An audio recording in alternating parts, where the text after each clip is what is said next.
নমস্কার বন্ধুরা, আজকে আপনাদের যে মন্দিরের সামনে নিয়ে এসেছি সেই মন্দিরটি বেলুড় রাজবাড়ি নামেই পরিচিত। এই বেলুড় রাজবাড়ির ইতিহাস জানতে গেলে আমাদের পুরনো কলকাতার ইতিহাসের পাতায় ফিরে যেতে হবে। আজকাল আমরা বারোয়ারি দুর্গাপুজো রমরমা দেখি বিভিন্ন জায়গায়, কিন্তু আজ থেকে 200-250 বছর আগে বারোয়ারি পুজো ব্যাপারটা ছিল না। বারোয়ারি পুজো শুরু হয়েছে 1909 সালে। তার আগে তখন বিভিন্ন ধনী ও বনেদি বাড়িতে দুর্গাপুজো হতো, আর সেই সব বনেদি বাড়িতে যখন দুর্গাপুজো হতো তখন খুব জাঁকজমক সহকারী এবং আড়ম্বর সহকারী দুর্গাপুজো হতো। ধনী ব্যক্তিরা দুর্গাপুজোয় অঢেল টাকা খরচ করতেন। তা পুরনো কলকাতা দুর্গাপুজো নিয়ে একটা প্রবাদ আছে, মা মর্তে এসে গয়না পরেন জোড়াসাঁকোর দাঁ বাড়িতে, ভোজন করেন কুমারটুলির অভয়চরণ মিত্র বাড়িতে, আর রাত জেগে গান বাজনা শোনেন শোভাবাজার রাজবাড়িতে। আপনারা পর্দায় দেখতে পাচ্ছেন উঁচু ভিতের ওপর বাংলা মন্দির স্থাপত্য শৈলীতে নির্মিত নবরত্ন মন্দির। এটি হল দাঁ পরিবারের কুলদেবতা শ্রী শ্রী রাধারমন জিউর মন্দির, যে মন্দিরটি বেলুড় রাজবাড়ি নামেই পরিচিত। বাঁদিকে রয়েছে গোলাকার রাসমঞ্চ। এখানে আরো অনেক কিছু আছে, সবই আপনাদের ঘুরিয়ে ঘুরিয়ে দেখাবো আর বলবো এই দাঁ পরিবারের ইতিহাসের কথা। আপনারা রাসমঞ্চটি দেখছেন আর ঢোকার পথে দুদিকে সুন্দর সাজানো গোছানো বাগানটি দেখেছেন আপনারা। এবার আমরা এই রাসমঞ্চের বাঁ দিক দিয়ে একটু ভেতরের দিকে যাব। এখানে রয়েছে তিনটি করে 6টি শিব মন্দির। শিব মন্দিরগুলো আপনাদের পরে দেখাচ্ছি, আগে আপনাদের রাসমঞ্চটি ঘুরিয়ে দেখাই আর ফিরে যাই আগের কথায়। এই রকম প্রবাদ তৈরি হওয়ার পেছনে যথেষ্ট কারণ আছে, কারণ জোড়াসাঁকোর দাঁ পরিবারের দুর্গাপুজোর জাঁকজমক আর আড়ম্বর তখনকার দিনে মানুষের মুখে মুখে ফিরত, এবং তাই নিয়ে তৈরি হয়েছে অনেক কিংবদন্তি। আর সেই জোড়াসাঁকোর দাঁ পরিবারের দুর্গাপুজোর কথা ঠাঁই পেয়েছে ইতিহাসের পাতায়। কথিত আছে জোড়াসাঁকোর দাঁ পরিবারের দুর্গা প্রতিমাকে সাজানোর জন্য প্যারিস ও জার্মানি থেকে হিরে, চুনি, মণি মুক্ত বসানো গয়না আমদানি করা হতো। এই পরিবারের প্রতিষ্ঠাতা গোকুলচন্দ্র দাঁয়ের নাতি পূর্ণচন্দ্র দাঁ এবং তার মাতা শ্রীমতী কাদম্বরী দাসী এই মন্দিরটি প্রতিষ্ঠা করেছিলেন। এই মন্দিরে একটি প্রতিষ্ঠা ফলক আছে, তা থেকে জানা যায় এই মন্দিরটি প্রতিষ্ঠা হয়েছিল 22শে জ্যৈষ্ঠ 1297 সাল, অর্থাৎ ইংরেজি 1890 সালে। গোলাকার রাসমঞ্চের চতুর্দিক কাঁচের পাল্লা ও মোটা তারের জাল দিয়ে ঘেরা। এবার আপনাদের এই রাসমঞ্চের মূল গর্ভগৃহটি দেখানোর চেষ্টা করছি। এই যে দেখছেন, আমরা গর্ভগৃহের সামনে এসে উপস্থিত হয়েছি। গ্রিলের ফাঁক দিয়ে আপনাদের গর্ভগৃহ দেখানোর চেষ্টা করছি। গর্ভগৃহে সিংহাসনে বসে আছেন রাধাকৃষ্ণ যুগল মূর্তি, আর সিংহাসনের ধাপে ধাপে দুদিকে রয়েছে অষ্টসুখের মূর্তি। ভেতরটা অন্ধকার থাকায় ছবিটা ভালো আসছে না, আপনাদের একটু ক্লোজে দেখানোর চেষ্টা করি। এই যে দেখছেন, সিংহাসনে বসে আছেন রাধাকৃষ্ণের যুগল মূর্তি, আর সিংহাসনের ধাপে ধাপে দুদিকে রয়েছে অষ্টসুখের মূর্তি। এইবারে যে সুদৃশ্য স্থাপত্যটি আপনারা দেখতে পাচ্ছেন, এটি হলো ক্লক টাওয়ার, যা 12টি করিন্থিয়ান থামের উপর দাঁড়িয়ে আছে।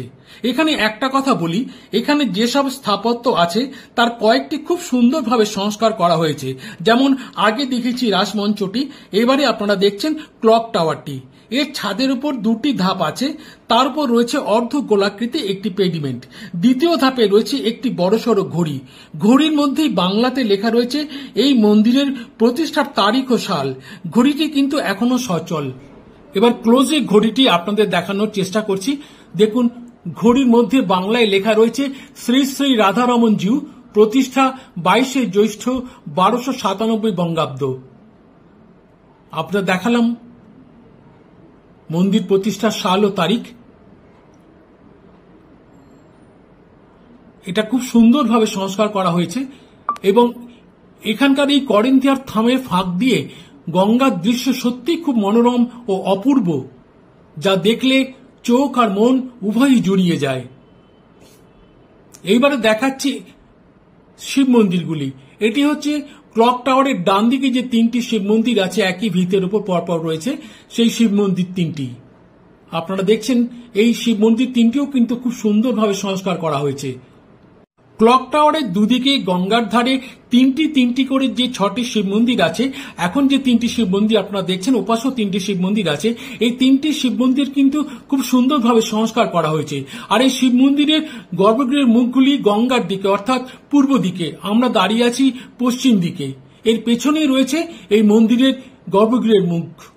আর ডান দিকে রয়েছে একটি নহবতখানা, যেটি সংস্কারের অভাবে জীর্ণ ও বিবর্ণ হয়ে পড়েছে। এবার ক্লক টাওয়ারের বাঁ দিকে যে 3টি শিব মন্দির আছে, সেই শিব মন্দিরগুলি আপনাদের দেখানোর চেষ্টা করছি। দেখুন, শিব মন্দিরগুলি খুব সুন্দরভাবে সংস্কার করা হয়েছে।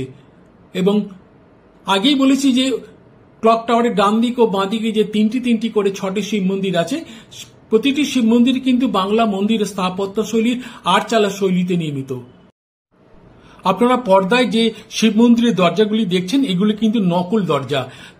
আসল দরজা যেটা, সেটা হচ্ছে গঙ্গার দিকে, সেটা পূর্ব দিকে, এবং দরজাগুলি বন্ধ থাকে। আমরা পেছন দিকে দরজার ছবি তুলতে বাধ্য হয়েছি।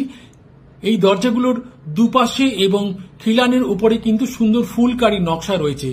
আপনাদের দেখানোর চেষ্টা করছি ক্লোজে নিয়ে এসে। আপনারা দেখছেন যে দরজার দুপাশে এবং খিলানে রয়েছে সুন্দর ফুলকারী নকশা, যা দেখলে সত্যি চোখ জুড়িয়ে যায়।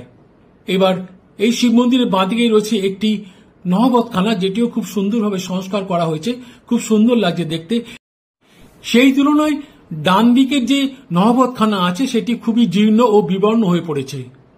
এবারে দেখাচ্ছি মূল মন্দিরের সামনে যে বড়সড় নাট মন্দিরটি রয়েছে, সেই নাট মন্দিরটি।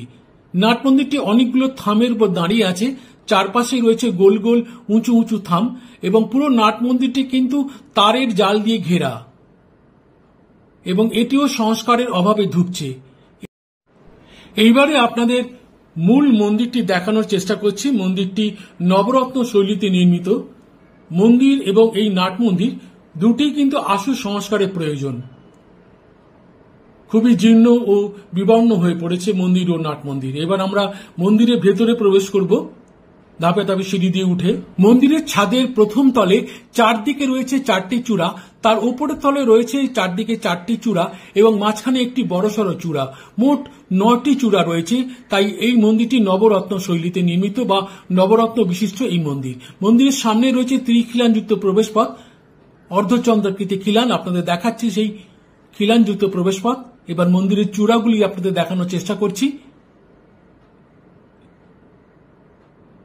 এবার আমরা ধীরে ধীরে মন্দিরের ভেতরে প্রবেশ করব। মন্দির চত্বরটি কিন্তু খুব পরিষ্কার পরিচ্ছন্ন। এই যে দেখুন, লেখা রয়েছে পূর্ণচন্দ্র দা, শ্রীমতী কাদম্বিনী দাসী, যার কথা বা যাদের কথা আপনাদের আগেই বলেছি, যারা এই মন্দিরটি প্রতিষ্ঠা করেছিলেন, পূর্ণচন্দ্র দা এবং তার মাতা কাদম্বিনী দাসী। আমরা গর্ভগৃহের সামনে পৌঁছে গেছি। গর্ভগৃহটি 3টি খিলান বিশিষ্ট। আপনাদের দেখাচ্ছি, দেখুন উপরে ঝাড়বাতি রয়েছে, আর মাঝখানের দরজাটি দিয়ে আপনার গর্ভগৃহে ঢোকা যায়। এবার আপনাদের গর্ভগৃহে সিংহাসনের উপরে রাধাকৃষ্ণের মূর্তি আপনাদের দেখাচ্ছি। কৃষ্ণের মূর্তিটি কোষ্ঠী পাথরের ও রাধার মূর্তিটি অষ্টধাতুর তৈরি। আপনারা দেখছেন খুব সুন্দরভাবে সাজানো হয়েছে সিংহাসনটিকে। এখানে নিত্য পুজো হয়, আর রাস পূর্ণিমা এবং জন্মাষ্টমীতে বড় করে উৎসব পালন করা হয়। এই গর্ভগৃহের সিংহাসনে রাধাকৃষ্ণের মূর্তি ছাড়াও কিন্তু গোপালের মূর্তি রয়েছে, আর রয়েছে নারায়ণ শিলা। এই মন্দিরে নিত্য পূজা হয় এবং নিত্য অন্নভোগের ব্যবস্থা আছে। এই মন্দির খোলা থাকে সকাল 6:30 থেকে 9:30 পর্যন্ত, আবার বিকেল 4টে থেকে 6টা পর্যন্ত। আপনাদের মন্দিরের সামনের বারান্দাটি দেখানোর চেষ্টা করছি। খুব সুন্দর এই সাজানো গোছানো বারান্দাটি। এবার আমরা চলে এসেছি গঙ্গার ধারে। আপনারা দেখছেন সামনে খোলা প্রাঙ্গণ, আর দূরে গঙ্গা বয়ে যাচ্ছে। আমরা ডান দিকে চোখ সরালেই সেই নহবতখানা আর পরপর 3টি শিব মন্দির দেখতে পাবো। আপনাদের দেখাচ্ছি পর্দায় গঙ্গার দৃশ্য, অপূর্ব মনোরম দৃশ্য। এখানকার খোলামেলা প্রকৃতি এবং শান্ত স্নিগ্ধ নিরিবিলি পরিবেশ আপনার মনকে ভালো করে দেবেই। গঙ্গা দিয়ে যখন জলযান যেতে দেখবেন, তখন আরো ভালো লাগবে। এই স্টিমার বা লঞ্চগুলি দক্ষিণেশ্বর থেকে বেলুর অবধি যাতায়াত করে। আপনাদের সেই নহবতখানা আর শিব মন্দিরগুলি এবং মন্দির, ক্লক টাওয়ার সবগুলি দেখানোর চেষ্টা করছি গঙ্গার দিক থেকে। আপনারা দেখছেন এখানকার পরিবেশ কিন্তু খুবই সুন্দর, বেশ শান্ত, স্নিগ্ধ, নিরিবিলি, মনোরম পরিবেশ এবং প্রচন্ড খোলামেলা জায়গা। এখানে ঘন্টা দুয়েক বসে থাকলে আপনার মনটা আপনা থেকেই ভালো হয়ে যাবে, আপনি হারিয়ে যাবেন আপনার নিজের মধ্যেই। এখানকার সবুজ খোলা মাঠ, দূরে বয়ে যাওয়া গঙ্গার দৃশ্য আর এই দিগন্ত বিস্তৃত খোলামেলা প্রকৃতি আপনার মনটাকে ভালো করে দেবেই। আর সামনেই রয়েছে গঙ্গার ঘাট, যা একেবারে মন্দিরের কাছেই। এখান দিয়ে ধাপে ধাপে সিঁড়ি আছে, সেই সিঁড়ি দিয়ে নেমে যাওয়া যায় গঙ্গায়। বেলুড়ে এসে বেলুর মঠ দর্শন ও বেলুর মঠে ভোগ গ্রহণ করার পর 3-4 ঘন্টা যদি কোথাও কোনোভাবে কাটিয়ে দিতে পারেন, তারপর 4টে নাগাদ আপনারা চলে আসতে পারেন এই মন্দিরে। 2 ঘন্টা যে আপনার কোথা দিয়ে কেটে যাবে আপনি টেরও পাবেন না। আর সবচেয়ে বড় কথা, আপনার মনটাও কিন্তু অনেক ভালো হয়ে যাবে। আর একটা কথা বলতে ভুলে গেছি, এই ক্লক টাওয়ারে কিন্তু দুদিকেই 2টি ঘড়ি আছে। আমরাও তাই করেছিলাম। বন্ধুরা, আজকের ভিডিও তাহলে এখানে শেষ করছি। যদি ভালো লেগে থাকে তাহলে প্লিজ লাইক, কমেন্ট ও শেয়ার করবেন। সবাই খুব ভালো থাকবেন, সুস্থ থাকবেন এবং আনন্দে থাকবেন। নমস্কার।